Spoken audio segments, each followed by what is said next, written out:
Listen, I get it. You're worried about your fantasy draft because you don't want to take a bust and look like an idiot the entire season. We've all been there. Let me help you out by identifying 6 running backs you should be absolutely avoiding in fantasy drafts this year. The main reason to avoid a player in fantasy football, and more specifically a running back, is if you're worried about the volume they're going to get this season. For all 6 of these guys, there are real reasons that concern me that they won't get the volume they're expected this season and will not finish near as well as they did last year. We're going to get started with the biggest name on the list, and that's James Cook, running back for the Buffalo Bills, who's coming off a monster year. Last year, he took 207 carries for 1,009 rushing yards and a career-high 16 rushing touchdowns. He averaged 4.9 yards per carry, which is a fantastic number for a running back, and things were looking up for him. However, if you really take a hard look at the situation, there are a couple reasons I'm very concerned for James Cook's fantasy outlook, especially this season. First off, he had to rely on those career-high 16 rushing touchdowns this past season because he regressed in terms of volume in every sense. His carries from 2023 to 2024 dropped by 30. He also got 16 less targets and almost 200 less receiving yards, again, from 2023 to 2024. Especially in PPR leagues, those targets are vital, and if James Cook isn't getting them, if they're going to Ray Davis, his backup, instead, that is extremely concerning. James Cook is a player I'm avoiding like the plague this year, and with an early third-round asking price, I'm not in on his value at all. There are many players I prefer that are going after him in drafts, including Alvin Kamara, Kenneth Walker III, Amarian Hampton, Chuba Hubbard, and James Conner. Let's go back to that rushing touchdown number of 16. That number inflated significantly. I don't think he's going to hit that number again. I think it may balance out to something more like 8. He's still going to get goal line carries, but to what extent, I don't think it's going to be the same. Touchdown regression is a real thing in fantasy football, and it's going to severely affect his points, especially if he gets the same number of carries and targets as last year. I mean, he had barely over 200 carries and less than 40 targets. Those are not ideal numbers for a running back you're taking in the 3rd round. And when you look at this offense, Josh Allen gets a ton of design runs, especially in the red zone. If James Cook isn't able to push in a few touchdowns, Josh Allen will certainly be able to capitalize if the Bills feel it's necessary. Also, Ray Davis, rookie running back last year, he's the backup. Now, he was very impressive in his rookie season, especially in the receiving game. He was a very polished product coming out of Kentucky from last season. I fully expect him to be slightly more involved. I think there's a real chance he takes a good amount of volume from Cook. And again, there's this whole thing with a contract negotiation.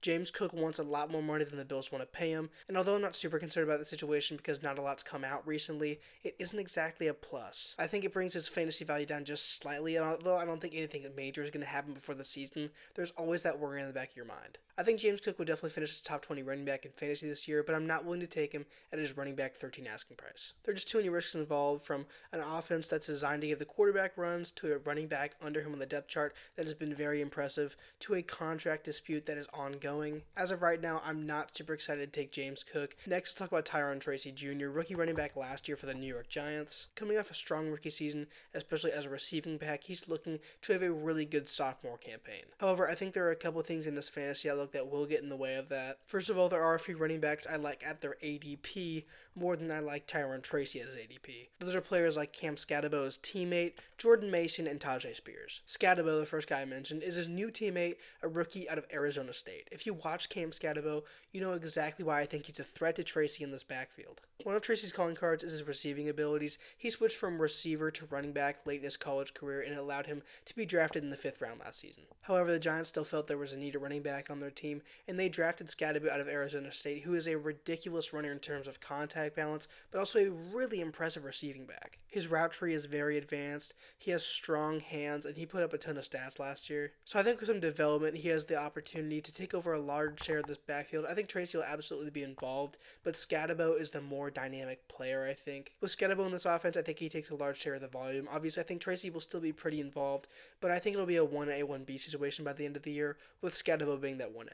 I mean, we've seen him take over a game against really strong competition, aka the Texas game in the College Football Playoff last year. Against Texas, he put up 30 carries for 142 yards and 2 touchdowns, as well as 8 receptions for 99 yards. This is a dude that absolutely has the ability to dominate in both phases of the game. I don't think Tracy has the upside to finish inside the top 20. His ceiling is very limited because of Scatabo's presence, so I'm just out on him at ADP. Scatabo's apparently been having a very impressive training camp so far, especially as a receiver, so I'm just very worried for Tracy's overall fantasy value. Again, I like the player, but we can do better than him at ADP. Next up, we can move on to Tony Pollard, running back for the Tennessee Titans. Like Tracy, there are better options available at ADP later in the draft. It's pretty obvious. There's a very good chance his backfield is completely split by the end of the season, or even goes in favor in terms of volume to Tajay Spears, his younger backup. During training camp, Brian Callahan, the Titans head coach, has been saying they want a more even split at the running back position in terms of who gets how many carries. If Spears can stay healthy, I think he can take at least 50% of the backfield's carries by the end of the year. And again, with Pollard's backup being drafted maybe 50 spots later times in drafts, it's a no-brainer to go with the guy that may get the same amount of carries, is younger, and costs way less in fantasy drafts. Also, I think it's worth mentioning that this offense will be able to pass the ball much more efficiently with Cam Ward, the top overall pick in this year's draft, than they were able to with Will Levis last season. I think the Titans as a whole will rely a bit less on the rushing attack in general. The game scripts will still be negative, but probably not as negative as they were in 2024, down multiple scores in pretty much every game. If this passing game gets more volume as a whole, with Ward under center with a bunch of passing attempts going his way, I think Pollard's carries will decrease even more with Spears taking his work and his work dwindling in general in the rushing attack. Overall, Tony Pollard is a low ceiling and mid-tier floor player in fantasy football this year, a guy I'm not targeting, especially at ADP. And in the later rounds of drafts, I'm trying to target younger, more high-ceiling guys that could work their way off my bench and be huge boosts in value for my team. If one of them works out, great, they can plug into your starting lineup. If they don't, cut into the waivers and pick up somebody better. Not that big of a deal. And when you look at Tony Pollard's stats, you don't exactly get inspired. Solid rushing stuff across the board, just over 1,000 yards and 5 rushing touchdowns last season with decent efficiency. However, the volume as a receiver against something super important in PPR leagues was down the most it's been for a few years. He had the least receiving yards he's had in the season since 2020. Also, just a bonus, he hasn't scored a receiving touchdown in 2 years. That's kind of crazy. Just to sum things up, I'm out on Tony Pollard, and I think you should be too. Next up, we have Javonte Williams, running back for the Dallas Cowboys. He signed a short-term, low-money deal with the team in free agency this offseason, and he's just not a player I'm looking to target at all. If there's one thing I've learned in fantasy football over the last couple of years, it's to not draft running back just because they're the only player on the team, seemingly, that can get volume. If they don't perform well, they're going to get their carries taken, the volume's going to shrink, and it's not going to be a sustainable player to plug in your lineup. And we saw this last year. Javonte Williams was inefficient on the ground, averaging 3.7 yards per carry last season on the Denver Broncos. Just being completely honest, Javonte Williams was one of my favorite running back prospects of the last few years when he got drafted in 2021. Unfortunately, injuries have derailed his entire career, and he's looking at a low-end starting spot in Dallas. When the team's quarterback, Dak Prescott, is on the field and healthy, they pass the ball so much. I mean, back in 2023, Dak Prescott's last full season, he led the league in passing touchdowns. He was third in passing yards. He had the fourth most passing attempts in the league with 590, and he had the highest completion percentage in the NFL with 69.5. Again, back in 2023, not in 2024 when he messed up his hamstring. I think you should target Dak Prescott this year in fantasy, but that's a video for another day. I'm still talking about Javonte Williams here. Not only is this team heavily invested in the passing attack in terms of success on the field, but they're also very heavily financially invested in the passing attack in their contracts. Dak Prescott's the highest paid player in the NFL, getting $60 million per year. Their top wide receiver, CeeDee Lamb, he's making $34 million a year. They just extended their tight end, Jake Ferguson, on a multi-year contract. And the wide receiver they traded for from the Steelers this year, George Pickens, is going to need a second contract very soon. They've invested very little in terms of draft capital and free agency money in the running back position over the past couple of years. And I just don't see Javonte Williams getting a ton of volume with Dak Prescott still passing the ball 1,000,000 times a game this year. Now that could definitely change, but even if it does, I don't see Javonte Williams getting every single carry. They drafted Jaden Blue in the 5th round of the draft this year out of Texas. He's a great receiving threat out of the backfield and is a decent runner as well. I don't think he's going to take over the backfield. I don't think he's the type of running back to do that, to dominate the majority of a team's carries, but he certainly can take some away from Williams, as well as dominating the passing work. Overall, the volume just doesn't look good for Javonte Williams, and Jaden Blue has been having a very impressive training camp with the Cowboys this season, especially as a receiver, again, like we've been talking about. Javonte Williams, a prospect I loved coming out, just has not lived up to the hype due to injuries, and I don't think this year, unfortunately, is going to be his breakout season. I'm avoiding him, especially with his 9th round price tag in fantasy drafts this season.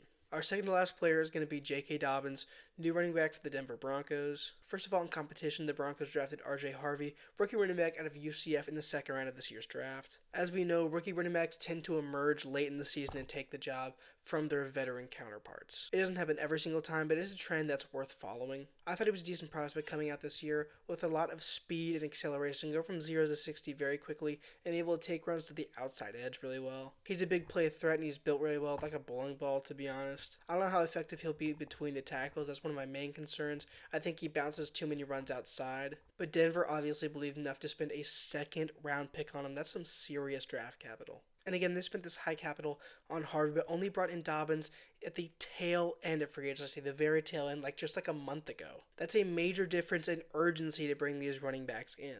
I think that very well could translate to the volume they received this season. They spent a lot more on Harvey. He might get way more carries. Now, Dobbins was good last season. He definitely rebounded from his injury history, and I think he'll be involved. But I think Harvey's going to be the RB1 by the end of the season. And J.K. Dobbins, like we said, has a very scary injury history. He's been injured almost every single year of his career, and that popped up again last season. Even in a breakout season, popped up at the tail end, and he sat out the last few games. J.K. Dobbins might be involved early on, so if you do end up drafting him, he could be a sell high candidate early in the season, but I do think R.J. Harvey at ADP is a good draft pick to make. And J.K. Dobbins' ADP isn't that bad. His consensus is around the running back 40, but there are players I like with higher ceilings under him. Overall, I'm just not trusting J.K. Dobbins for fantasy this year. I think R.J. Harvey is the clear RB1 by the end of the year. The final player we're going to be talking about is Rachaad White, running back for the Tampa Bay Buccaneers. And you may be thinking, well, Rachaad White is a receiving back in PPR leagues. He's a major value. I'm here to tell you that's not the case. Bucky Irving, the guy that took Rachaad White's job last year, was very involved in the passing game.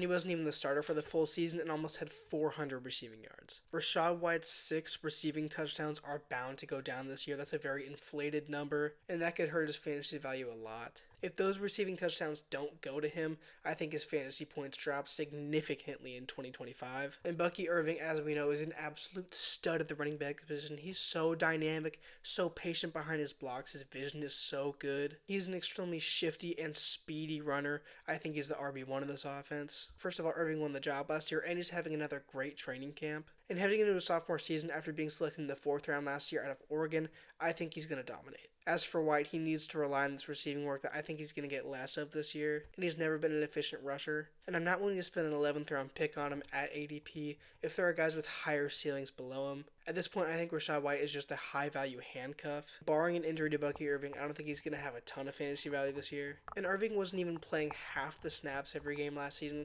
I think that's going to change. I think he's going to get a lot more snaps, leaving less volume for White. If you want just another handcuff, take White, but if you're looking for another high ceiling option later in drafts, I would avoid him. That's all I got for 6 running backs you should be avoiding in 2025 fantasy football. Don't forget to like and subscribe. Let me know what you thought of the video. And I'm Joe. This is Fantasy Trading Room.